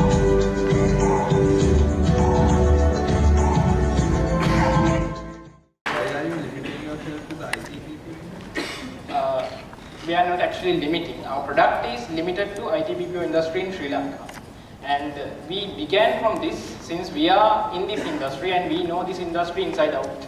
As undergraduates, we know the problems of the people who are seeking jobs, and with this program and with our amazing mentors and everybody, we can contact all the people who are heading the company as well. So we are not limiting to this. At the moment, we are limited to this solution. So in a way, our main goal is to cover all the industries globally. Yes. For this product, the roadmap is to develop this product into a superior level. So we can have. Actually, the initial plan is to implement all these features that we had in the roadmap within 3 years. And after that, depending on the succession of this product, we'll go for the others. You said something about skills test for your skills. Who designs? Are you accredited to anybody which is going to design the test? Actually, the skill tests that we have implemented right now are the tests that you have basically got from the internet and everything like that. For an example, if you take a site like eLancer, you cannot add your skill. You cannot add a skill like Java without going through a test. So we have gone through those tests and implemented them in our system. But in the future, we hope to, when we monetize our resources, we hope to implement better systems that are world renowned. So for IT, BPO, are there specific tests? Yes, there are some kind of personality tests and psychometric testing systems which are available in the market, but they are of a very high cost. So initially, we are not in a position to incur that sort of a cost.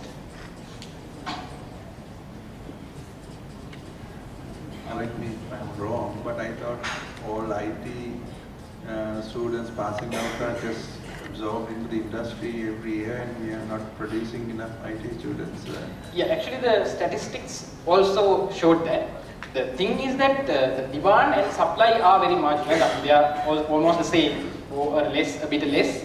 But the thing is that the true skill is not recognized by the industry.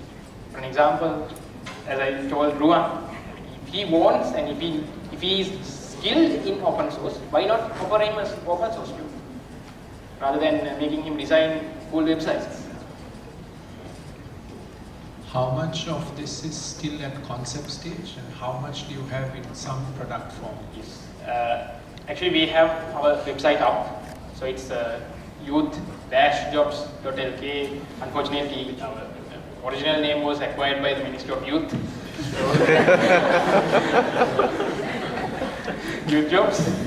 So we had to, that process is very long, and this program, the incubation is about 7 weeks. So in that site, we have implemented generating CVs automatically, and tagline system, and profile, and sort of a matching system that matches only through skills. Because in the future, we hope to match through personality tests and other sort of traits as well. Because the uniqueness of what you're offering is really the power of your algorithm, right? How much of time and effort do you really have to put to develop that? It depends. But initially, what we have in mind is to, of course, we are, after this program, we are going directly into internship, and we will be 1 year doing our studies in the university. So within that time, we are not focusing on going to the direct market, but developing this system and attracting more people into a system, as in the fact of employees and people who are seeking jobs, so that we can have a greater user base and later on target the potential employers who are looking for employees. Unique product, right? Yes, our product is unique in the sense, for an example, if you take topjobs.lk, most of you might be posting jobs there. What they do is they allow you to post a job, and it is like advertisement, and after a month it's nowhere in the site. So they just send you some set of CVs. They might be relevant or irrelevant, but in the end of the month they say that I send you 100 CVs and I charge, my charging is fair. But that's not the case. We are providing fair people for a fair charge. Yes, our point is the true potential is not taken out, and it's not taken use of. So no, because from our university we get enough technical education. For an example, we learn a lot of things and we cover a lot of areas. But the thing is, the industry wants a very focused requirement. So the things that we learn are of a very broader scope, and the industry is requiring only one skill. So that's the problem there. So as for the question that you have asked, some industries that I have in mind, I might be wrong. Industries like banking and the business world is also somewhat not taking the true use of the people. Yes, there is a chance. Because if somebody is interested in investing in this in larger scale, and if they are technically more fluent than us, so they have a chance. But I think most of the people who will be interested in this will be much more higher in the hierarchy, and they will have higher aspects, higher aspirations, rather than implementing this much of a small product. And one small problem is also there. This specific product has to cover a specific target, which is Sri Lankan IT BPO. So to cover that target, one should have a lot of connections and relations with that market. So the person who is coming to give that solution should be some sort of that person. Otherwise, his efforts will not succeed. And what's the investment you're looking for? Actually, initially, we would, according to our calculations, it would take about, in the initial 6 months, about $10,000 in dollars. We are expecting to implement the system. Because initial 6 months, we will not be operating in the marketing side. We will be developing the system and taking employees and university undergraduates into our system. So we will be building our crowd. Then after that, we can go to the companies and say, hey, we have 10,000 people registered in our website. So you have the true potential that you're looking for in our website. Thank you very much, Team Hawkeye. Now I know if you're one of the judges, you've been thinking critically this whole time about the teams. If you are in the audience, I hope you've been doing the same. If you're me, you've been thinking nervously about what to say next and wondering when it's time to go eat. So for any of you who may be in the same boat as me, I do have a couple of important announcements. Please do help yourself to the food which the Kingsbury has so kindly put together for us. They've really done a great job to impress everyone tonight, so we hope you will eat and remember. More importantly though, we have our product demos set up at your right-hand side. We are a little bit over on time right now. It is now my honor to present Professor Ananda Jayawardena, Vice Chancellor of the University of Moratuwa. He's been with us throughout all the difficulties of the program this year, and I'm sure understands far better than we do some of the obstacles encountered to fostering entrepreneurship growth here in Sri Lanka. A long-term supporter of the program for the past 3 years, he's been one of the people we worked with most, aside from Professor Dalika. Thank you so much as well at the university. Trying to grow our program into something that is going to make a large impact here in Sri Lanka. And I'd like to present now Professor Ananda Jayawardena. Thank you for joining us. Very good evening, ladies and gentlemen. And I'm extremely sorry I came a little late, actually, maybe towards the latter part of the presentation of our wonderful students. And from Moratuwa University, we are definitely promoters of these aspects. And I would like to congratulate all the excellent work done by our students from Moratuwa University IT faculty. And I was going around looking at your innovations, mobile technology applications and so on. Congratulations, and I know that when I see your products and the way that you have done it, I was so proud and happy. And okay, all the distinguished invitees from the industry, thank you so much. All the judges, I know you have been doing a very hard work and supporting continuously to develop these all the products and our youngsters at Moratuwa University. And from the MIT GSL team, Akansta, you are there, right? And Amber, Nawal, and Valerie, thank you so much for all your hard work. I know that you have, okay. I know it is a really dedicated work. Obviously, to transform our students within a period of about 6 to 7 weeks to this level is obviously not an easy task. They are moving around from the university to the industry, wherever they can find some support. And they have been doing that. And we see, and Professor Dilika Das, who is the coordinator from the University of Moratuwa, was always saying that she sees a big transformation in our students after following these programs, and that's what we need to do. And so this is a way that we need to go.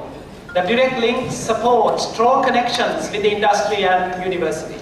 And that is something that we have been fostering for long years. And if we get together, certainly we can overcome, we can conquer all the challenges that we have and the problems that we have in the industry. Madhu, we see the articles, and IT is a supply constrained industry, and ministry is always asking universities to increase the intake, and on the other hand, we also need to create job creators than job seekers. Something that we have been telling during the last decade or so, that Moratuwa University, we need to make job creators than job seekers. And in that context, I think we are aligning to the needs of the industry, need of the IT sector, and also need of the country as well. And at Moratuwa, we would like, now this support that we are getting from MIT, and MIT stands for something else, and probably Moratuwa University also would like to be MIT, and certainly following a similar kind of a trend. And we at Moratuwa, we promote so much on the innovation and entrepreneurship. And as you know, at the same time of starting this course in 2011, we also started the entrepreneurship support to create or to facilitate formation of student companies and to make them entrepreneurs. And we have a program, we have Nishanta Nanayakkara now currently holding that position. I was the first to hold that after finishing my deanship. And where what we try to do is that to make our students job creators. And that is reflected in our vision also. And Moratuwa's vision is to be the most globally recognized knowledge enterprise in South Asia.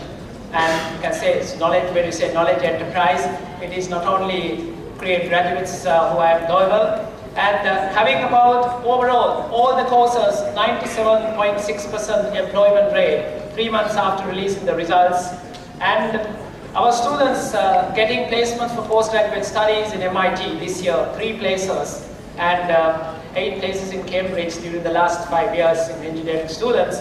So we are producing excellently good students, not only for employment, but for postgraduate studies. Now we are transforming ourselves to become an entrepreneurial university in that context. So we have this subject, entrepreneurship. We have a basket of subjects which students can follow, and then at the end of the day they can obtain a minor specialization in entrepreneurship. And we have very close links with the industry. Thank you so much for the support from Dialog, Etisalat and Mobitel. Dialog has created our first pioneering enterprise of pioneering R&D company or lab in the University of Moratuwa, same department, Electronics and Telecommunication, where Nilika is serving. And from that onwards, with that experience, we have now created about 7 R&D labs in the university, fully funded by the industry. And currently, we are looking for support from the industry, or perhaps even the government as well, to create another chair for research and innovation. So which will certainly support this. And what we are trying to achieve through this research and innovation is basically to enhance culture in the university to do research and innovation. So we want to do research which are applicable or which has a development-oriented research which will have a direct impact in the industry, and that is where we need your support. So I think we all are in the same wavelength, the industry and the university. So plenty of opportunities are there. Please join hands with University of Moratuwa. IT faculty is now coming up pretty fast, and with increased numbers, engineering faculty, very established and consolidated faculty as well, and architecture faculty is there on the other side. We will move on to another faculty like a business school and perhaps a graduate faculty in the near future as well. So we are rapidly expanding, and thank you once again for all your support from the industry, and many congratulations all the students from University of Moratuwa. And I know that, who knows, as always it is mentioned in the MIT GSL program, one of these companies or several of these may be a big, large company, enterprise, creating wealth for the country. I think that is their objective as well. Akansa, thank you so much, and your team, Lawal, Amber, and Valerie, thank you so much for your support, and we look forward to seeing you next time as well. But your challenge this time, small number of students. We had a little problem at Moratuwa because we could not synchronize the two faculties, but we are open to host this program for Moratuwa from the university and also accommodate students from the other universities and other places as well. Only thing what we need to do is we need to get the formal approval at the university, but we look at the country as a whole to support that, but we'll make sure 99% of them are Moratuwa students. Thank you very much, all the very best to you, and okay, we look forward to have even a stronger collaboration. Okay, thank you. Thank you very much, Professor. Yes.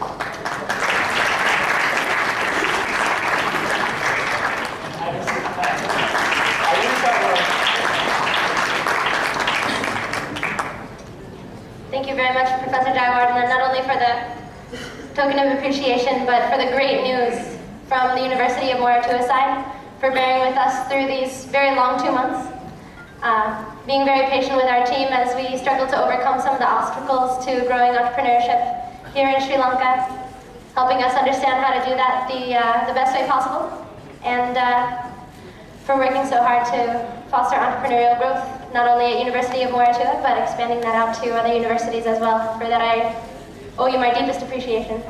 At this time, it's my pleasure to introduce Mr. Madhu Ratnayake.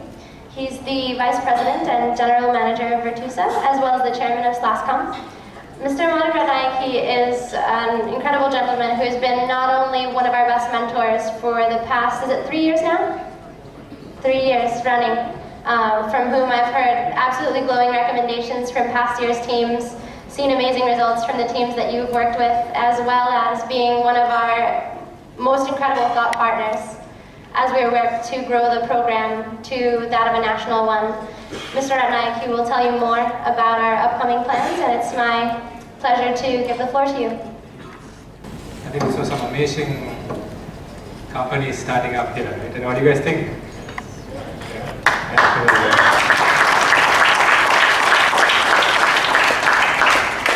If you're not careful, you're going to be some real companies out there. So, I think we've seen some tremendous transformation in the last 7 weeks. I think the mentors coming in, students working extremely hard, and the MIT team and the Moratuwa team putting in a phenomenal effort. You can see the energy is very palpable. You can actually feel it.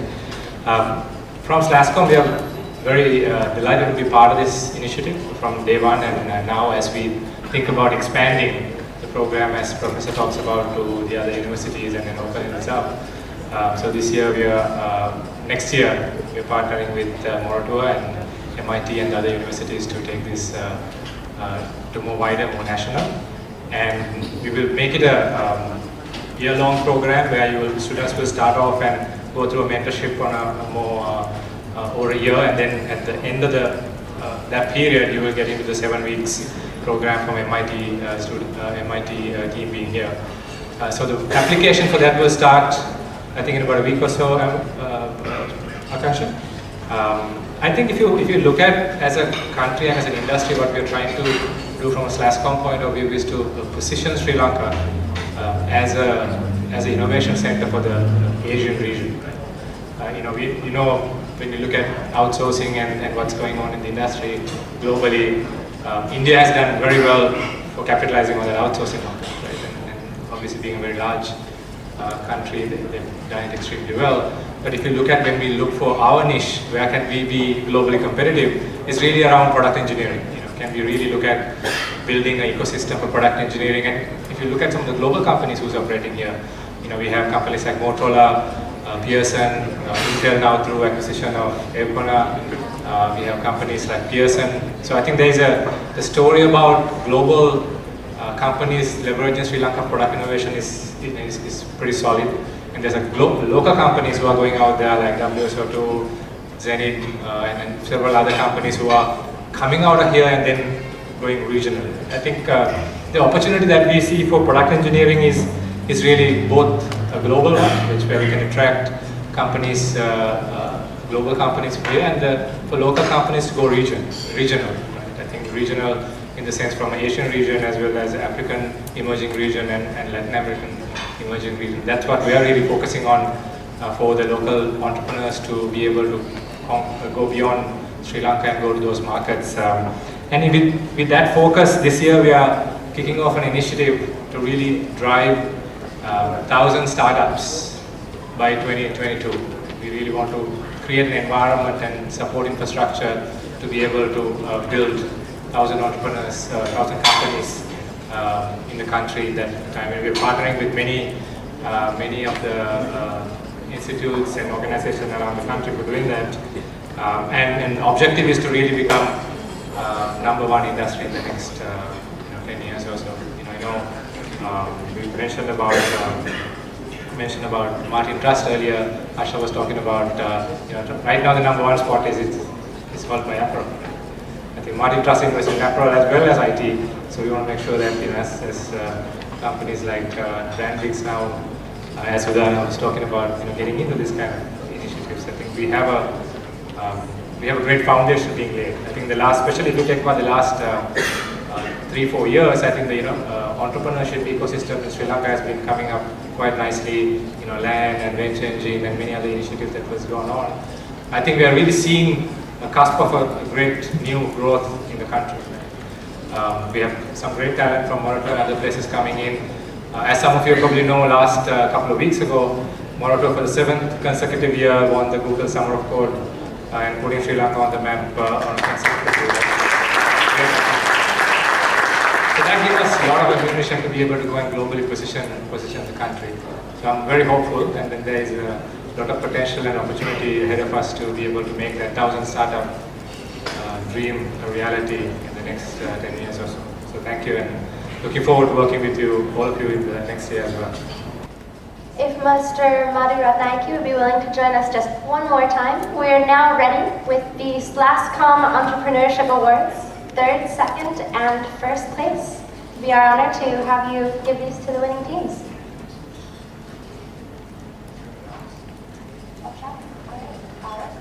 So in 3rd place for the SLASCOM Entrepreneurship Award, we have Team White Ray. You guys have done an amazing job. I think you're going to get the Choice Award of the Audience Choice Award as well. That's my guess. I see a lot of hands.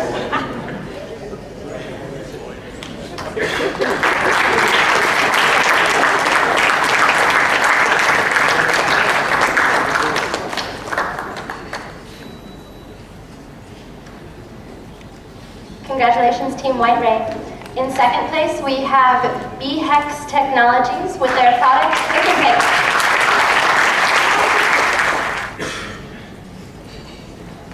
And it is my honor to announce the 1st place SLASCOM Entrepreneurship Prize. I'm looking at you, Team Hawkeye.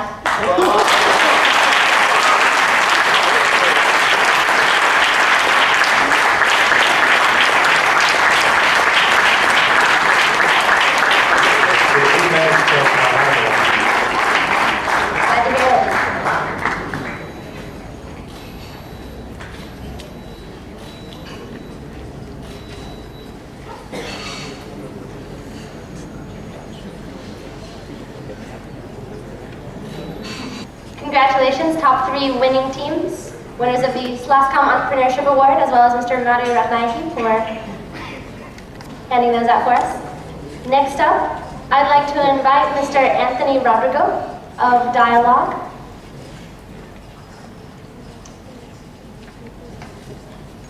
Who will be presenting Dialogue's Award for Technical Innovation. So, we have 1 repeat winner so far. Congratulations, Team White Ray.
Congratulations to Team White Ray, winner of 3 awards so far. Team White Ray, you just won the Mobitel Audience Choice Award.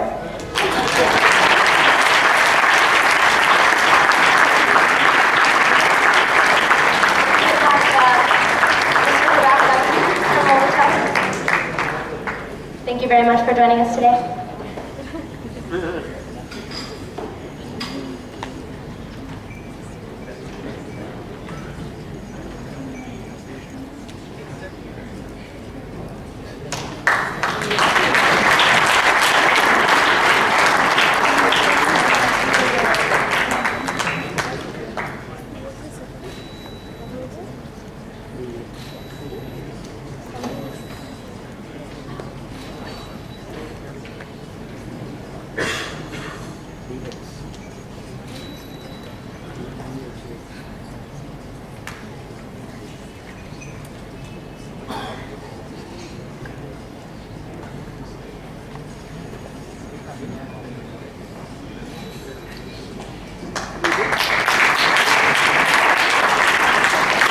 Congratulations, Team White Ray. Last but not least, certainly not least, as it's another repeat winner, I'd like to welcome once again Team Hawkeye for the Etisalat Social Impact Award.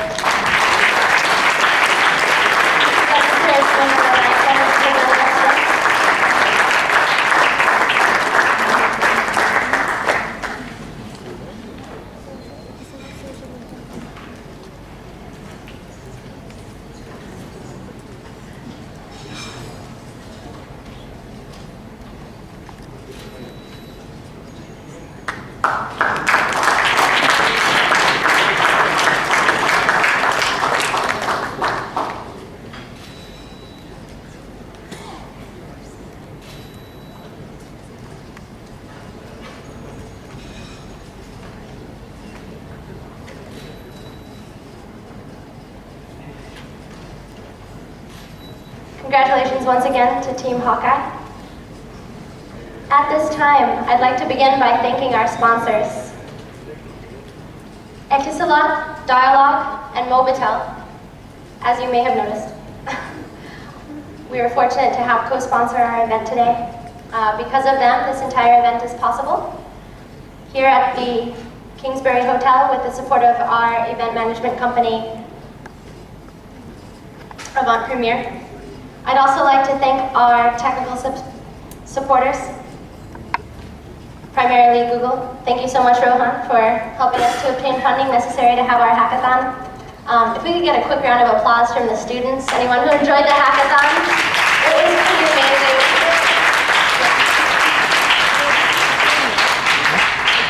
For those of you who didn't know about our hackathon, we held it at the Verjaya Hotel, and I was really impressed at our students who managed to avoid the beautiful looking swimming pool in favor of developing some truly amazing products for today. So thank you, Rohan, for that. I'd also like to thank our strategic partner, SLASCOM, and Mr. Madhu Ratnayake for being there with us to help bring the program forward and develop it. Our academic partner, University of Moratuwa, particularly Professor Delika, who's been with us for the past 3 years throughout the thick and thin, along with Professor Ananda Jayawardena, likewise, and Mr. Siminda, who's been a great supporter this year in terms of getting us on the bus to the event and all sorts of other very important logistical needs. We have several other supporters for the program this year, so I'll go quickly and amusingly so that you can move on to the part that I'm sure you'll enjoy best, talking with each other a bit and checking out the products once again. So, in addition to our launch day technical and strategic partners, we have some amazing industry mentors, Madhu Ratnayake, Ravindu Peris, Arj Vignaraja, Chandika Jayasundara, Chandika Wickramasuriya, Lasit Lansakra, Isura Silva, Sana Fernando, Mafaz Ishak, Gihandayas, and Jeevan Yanam. Thank you very much for being there to support our teams throughout all of their work throughout the past 2 months. A lot of the really slick looking product demos and much more elegant than they started financials, which those of you repeat judges are seeing today are really due to our industry mentors. Thank you for that. I'd also like to thank our guest lecturers, Harsha Pursing, Aritha Wickramanayake, Nayana Mavamata, Hasitha Leonagi, Dhananjaya Hedayarachi, who I'm sure will have some feedback for me on my presentation skills. Hope to hear from you. Siri Ganesh Lokanathan, and as well as some of our media sponsors, including ReadMe LK and Maharaja TV, who's covering our event today. Thank you, Mr. Harsha De Silva and Madhu Ratnayake for speaking here today, as well as Martin Trust for his financial contribution to the program next year. We also have a lot of speakers and judges who are too innumerable to be named, but some of our amazing events which you made possible were Alumni Day, Stax Labs at the Stax main office, Critique Day, and of course, here with us today, the judges for Launch Day. From Stax, some of our main supporters were Arj, Ravindu, and Lassit, as well as their whole team who made Stax Day, or Stax Labs, possible. We were also fortunate to spend a day at Anything.lk, where the wonderful CEO, Mr. Riza Zaruk, has organized his entire team to provide really critical feedback for the teams in preparation for our launch day today. We were fortunate enough to also have a visit to Millennium IT, coordinated by Mr. Jit Senavaratna and his team. Thank you so much for that. It made a huge impact on our students, and we'd love to continue that for next year. As well as to Essential Marketing, Shabin Bandranayake, Kardio Assam, and their team who came and gave a marketing lecture to our students. Some of the marketing plans that you saw today arose out of the interactive session that they held. I'd also like to thank Brandix in particular for sponsoring Global Startup Labs going forward. Those of you who don't know, we actually had a bit of a funding crunch that almost prevented us from coming back to Sri Lanka in future years. Just the critical time when we wanted to expand to become a national program and a year-long program, and Brandix is the organization that has made that possible, along with SLASCOM in the person of Mr. Madhu Ratnayake. Thank you so much.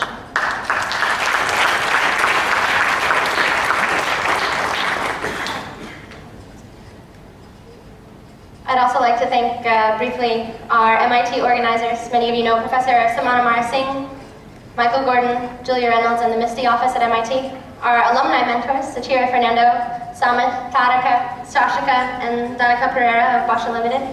Thank you for spending so much time with our teams.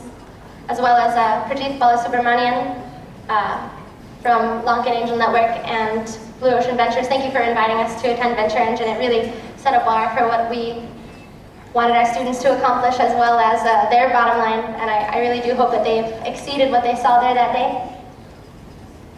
Thank you to Mahesh Amara Singh, Banquet Manager at the Kingsbury, and our events partners, Lakshita, CEO at Avant Premier, and our online media support, who I've already mentioned, ReadMe LK. Thank you to, if I haven't already mentioned you, Professor Jayawardena, Dalika Dias, Gihan Dias, Nishantan Nanayakara,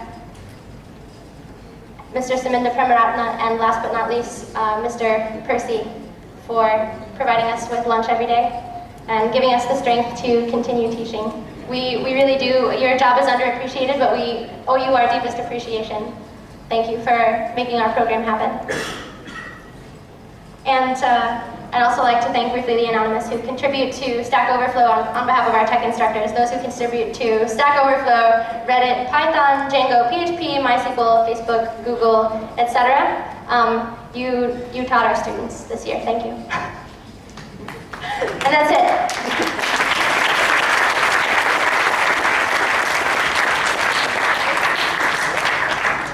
Friendly master of ceremonies, it's my job to thank as many of you as possible. So I think I've covered everybody, but if you haven't heard me thank you yet, Akanksha will be following up via email. Thank you, Akanksha. And at this time, I'd like to turn it over to the hotel banquet management for some delicious food and networking, which you've all, I'm sure, been waiting for. Thank you for joining us today.